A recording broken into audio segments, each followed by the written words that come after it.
Hi family, as always, wonderful to be back with you. Now this video is really going to be very special to me because I'm going to do two things. I'm talking about raw faith, I'm continuing the theme of raw faith, but I'm also telling you about a wonderful friend of mine who passed recently. Her name, Mrs. Jennifer Payne Allen, and I am recommending her to be inducted into that hall of raw faith. Okay, so I'm going to be doing two things today. Now, let me tell you, I'm going to have to peek at my notes because I really don't want to miss anything. And anything I share about Jenny in connection with her daughter, Maya, has been absolutely approved because I sent the notes to her to make sure that everything was good. And she said, perfect. All right, a quick thing about Hebrews 11. You know, in Hebrews 11, you're given two sides of a coin. There are those who escaped, and there are those who died, who saw the promises from afar off, but they remained faithful. And family, in essence, raw faith is about being faithful unto death. So, as Jenny was in the throes, I'm going to move back and forth. It's like a little narrative. As Jenny was in the throes of the final days, no doubt in some discomfort, Maya, her beautiful daughter, as she related to me in anguish, she said, Mom, where's your faith? Now, I felt in my heart that my friend's faith actually was at its pinnacle, its brightest. And I told Maya, as she would recollect, your mom has not lost her faith. Her faith was shining bright and clear. I especially love how things panned out, that Jane held on until her daughter made it from the States to Guyana.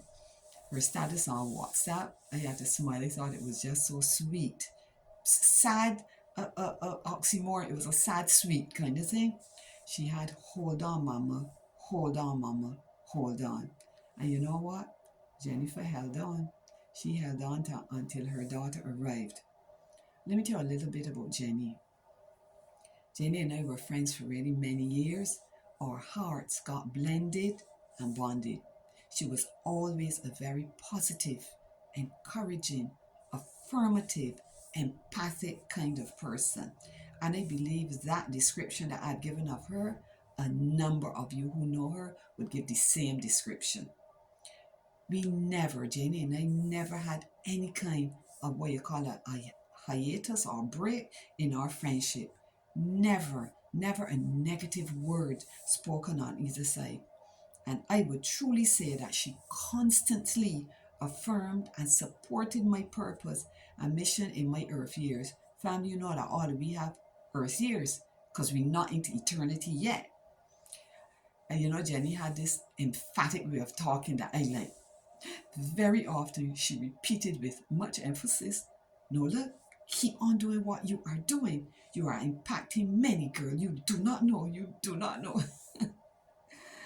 Her involvement in my life is registered in several different ways. You know, a picture is worth 1,000 words.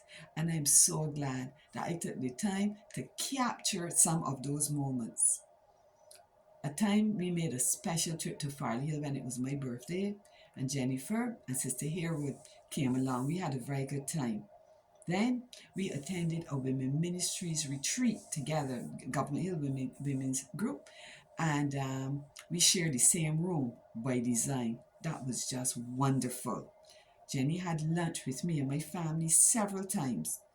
At my 50th birthday celebration at Black Rock Church, she and Irving Belgrave sang a beautiful song.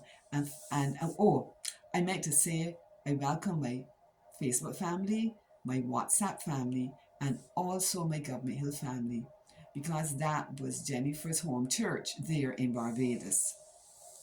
So she was at the 50th birthday celebration. She was also at my retirement function when I retired from the Christchurch Foundation School, and she even gave a little speech, and I have a picture of that. Now, I knew of Jenny's health challenge, and in and through everything, family, I will tell you, she never fretted or complained to me. She was indeed a very real person. While she was realistic, she remained optimistic. And I tell you, she left me a very memorable evidence. She left me very memorable evidence of her resilience in God. And it is a voice note which she sent to me. And I am going to, well, those on WhatsApp will be able to hear it. And I will add it on with this video. Now, let me tell you something. For a number of days, I was not hearing from Jenny, and I reached out to Jen's daughter. Praise the Lord, it was divine orchestration that we connected earlier up in this year, because she's on WhatsApp. Right, I figured that Jenny, because I wasn't hearing from her, and because she did say to me she wasn't feeling well, etc. And I wondered if she was too weak to maybe just handle the phone. So the thought came to do a voice note and send to her. No, I sent the voice note to Maya because I had a WhatsApp contact with her, and I asked her to send it on to Kellyanne in Guyana, and to ask Kellyanne to play it for her. And I told her that I told her to sound her voice. I wanted to hear her. Believe you me, that definitely worked. Jenny sent me such a one. She responded to my note. What a response! It was raw faith at its core.